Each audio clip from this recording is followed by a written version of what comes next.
Assalamualaikum warahmatullahi wabarakatuh. Welcome back to Profesor Era Channel Kuila Belajar. Nah, jadi pada video kali ini kita akan melanjutkan materi sebelumnya, yaitu tentang pencemaran tanah ya. Nah, jadi di materi sebelumnya itu kita membahas tentang pencemaran udara, dan pada video kali ini kita akan membahas materi tentang pencemaran tanah. Nah, yang paling penting nih buat kalian semua, jangan lupa ya untuk like, share, komen, dan subscribe video ini ya. Terima kasih. Tujuan pembelajaran kita yaitu yang pertama, siswa dapat mengetahui faktor penyebab pencemaran tanah. Yang kedua yaitu siswa dapat memahami dampak dari pencemaran tanah. Dan yang ketiga yaitu siswa dapat memahami bagaimana cara penanggulangan pencemaran tanah. Nah, pencemaran tanah apa itu? Jadi, pencemaran tanah adalah keadaan di mana bahan kimia buatan manusia itu masuk dan mengubah lingkungan alami tanah. Jadi, pencemaran tanah ini terjadi karena kebocoran limbah atau bahan industri, penggunaan pestisida yang berlebihan, kecelakaan kendaraan pengangkut minyak, dan limbah dari penimbunan sampah dan serta limbah industri ya. Nah, selanjutnya kita masuk ke faktor penyebab pencemaran tanah. Jadi, dapat kita lihat di sini, pencemaran tanah itu disebabkan oleh beberapa faktor. Yang pertama ialah limbah domestik. Nah, contohnya yaitu sampah ya. Jadi, bayangkan berapa banyak sampah yang kita hasilkan per tiap harinya. Dan itu akan menumpuk dan akan mencemari lingkungan ya. Nah, faktor yang kedua yaitu limbah industri. Itu dapat berupa limbah padat maupun limbah cair. Contohnya seperti ilustrasi ini. Nah, dan yang ketiga yaitu limbah pertanian. Nah, yaitu pada penggunaan pupuk dan pestisida yang berlebihan. Lebih lanjut akan kita bahas di slide selanjutnya ya. Faktor penyebab pencemaran tanah. Nah, yang pertama yaitu limbah domestik. Limbah domestik ini berasal dari pedagang, tempat usaha, hotel, kantor, pemerintahan, dan tempat wisata, serta rumah ya. Nah, limbah domestik ini berupa limbah padat dan cair. Limbah padat itu berupa plastik, serat, keramik, kaleng, dan lain sebagainya. Sedangkan limbah cair itu berupa tinja atau feses, deterjen, oli, dan cat. Nah, yang apabila meresap ke tanah dapat merusak kandungan air tanah dan membunuh mikroorganisme tanah ya. Nah, sampah-sampah anorganik itu tidak dapat terbiodegradasi, yang artinya tidak dapat terurai atau sulit terurai ya. Contohnya seperti plastik atau sampah itu yang membutuhkan waktu sekitar 300 tahun lamanya untuk terurai. Nah, hal ini yang menyebabkan lapisan tanah itu tidak dapat ditembus oleh akar tanaman dan tidak dapat ditembus oleh air, sehingga peresapan air dan mineral yang dapat menyuburkan tanah akan hilang dan jumlah mikroorganisme di dalam tanah pun akan berkurang, sehingga akibatnya tanaman akan sulit tumbuh, bahkan akan mati karena tidak memperoleh makanan untuk tumbuh dan berkembang ya. Nah, mari kita lihat berapa banyak gunungan sampah yang kita produksi setiap harinya ya. Jadi kita sebagai penduduk yang sadar akan lingkungan harus menghemat sampah ya. Jadi jangan terlalu banyak menghasilkan sampah. Go green, oke. Nah, kita lanjut ke slide berikutnya. Faktor yang kedua yaitu ialah limbah industri. Nah, limbah industri ini berasal dari sisa produk industri berupa limbah padat maupun cair.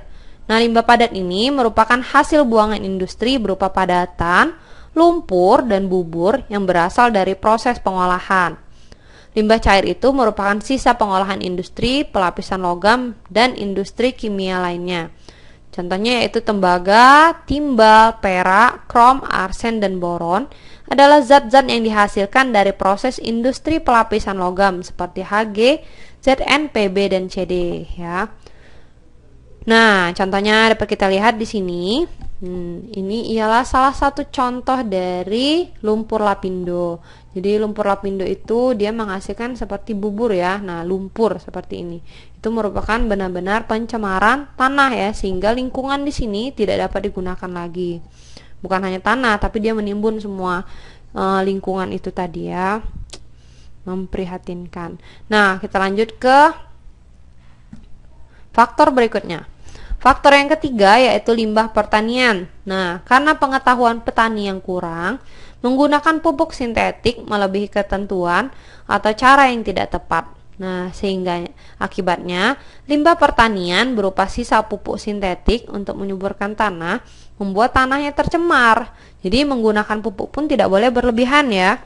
Misalnya pupuk urea dan pestisida untuk memberantas Misalnya pupuk urea dan pestisida untuk memberantas hama tanaman. Nah, penggunaan pupuk yang terus-menerus dalam pertanian akan merusak struktur tanah. Akibatnya, kesuburan tanah akan berkurang dan tidak dapat ditanami jenis tanaman tertentu karena hara tanah semakin berkurang. Penggunaan pestisida bukan saja mematikan hama tanaman, tetapi juga mikroorganisme yang berguna di dalam tanah. Padahal kesuburan tanah itu tergantung pada jumlah organisme di dalamnya. Selain itu, penggunaan pestisida yang terus-menerus akan mengakibatkan hama tanaman kebal terhadap pestisida tersebut, ya. Ini contohnya ya, sehingga apabila kita berlebihan menggunakannya bukannya malah baik ya, tapi malah membuat tanah itu tercemar ya. Selanjutnya yaitu dampak pencemaran tanah. Nah, untuk dampak kesehatan itu pencemaran tanah itu dapat menyebabkan kanker. Karena kebanyakan polutan tanah mengandung zat karsinogenik yang artinya dapat memicu kanker ya, yang dapat menyebabkan kanker seperti logam-logam berat, seperti tadi timbal dan lain sebagainya. Yang kedua yaitu kerusakan organ. Nah, hal ini juga disebabkan oleh zat polutan tanah yang berbahaya. Salah satu contohnya seperti kerusakan ginjal yang disebabkan oleh merkuri. Dan yang ketiga yaitu bioakumulasi. Bioakumulasi dapat terjadi apabila manusia memakan daging atau sayur yang telah terpapar polutan tanah. Sehingga kita harus mewaspadai hal ini ya, karena berujung pada penyakit kronis laten. Jadi bioakumulasi itu kita awalnya sedikit, tapi karena terus-menerus kita konsumsi, lama-lama dia akan berbahaya di tubuh ya, karena menumpuk. Nah, dampak yang kedua yaitu dampak di lingkungan. Efek pencemaran tanah terhadap lingkungan dapat mengakibatkan kerusakan ekosistem. Beberapa dampak lingkungan yang disebabkan oleh pencemaran tanah ialah yang pertama yaitu hilangnya keanekaragaman hayati. Jadi paparan polutan yang berbahaya dapat mematikan sejumlah jenis tanaman atau hewan sehingga terjadi kelangkaan spesies. Yang kedua yaitu menurunkan kesuburan tanah. Hilangnya biota-biota atau mikroflora tanah dapat menyebabkan tanah menjadi tidak subur seperti sedia kala. Dan yang ketiga yaitu perubahan struktur tanah. Struktur tanah dapat mengalami perubahan apabila terdapat polutan yang mematikan komponen penting dalam tanah ya. Jadi dampaknya sangat mengerikan ya, teman-teman.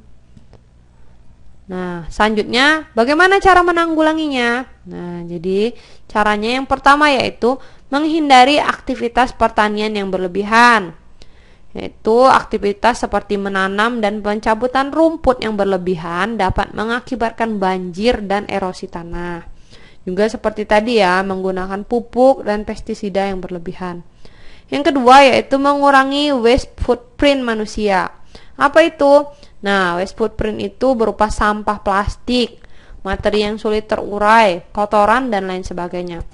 Materi tersebut dapat terakumulasi di tanah dan menjadi polutan yang berbahaya. Kita dapat mengurangi waste footprint ini dengan melakukan 3 cara, yaitu reuse, reduce, and recycle, seperti yang telah dijelaskan di materi pencemaran air ya. Nah, cara yang ketiga yaitu pencucian tanah atau remediasi. Nah, pencucian tanah ini bertujuan untuk menghilangkan kontaminan atau polutan yang ada di dalam tanah. Cara pengelolaan ini menggunakan air untuk membersihkan tanah dan memisahkan tanah yang terkontaminasi. Metode ini memungkinkan manusia untuk mengurangi pencemaran tanpa harus melakukan penggalian tanah. Jadi selain digunakan air juga biasanya digunakan beberapa senyawa yang dapat mengikat atau menangkap senyawa-senyawa yang polutan tadi ya, sehingga tanahnya akan menjadi kembali subur.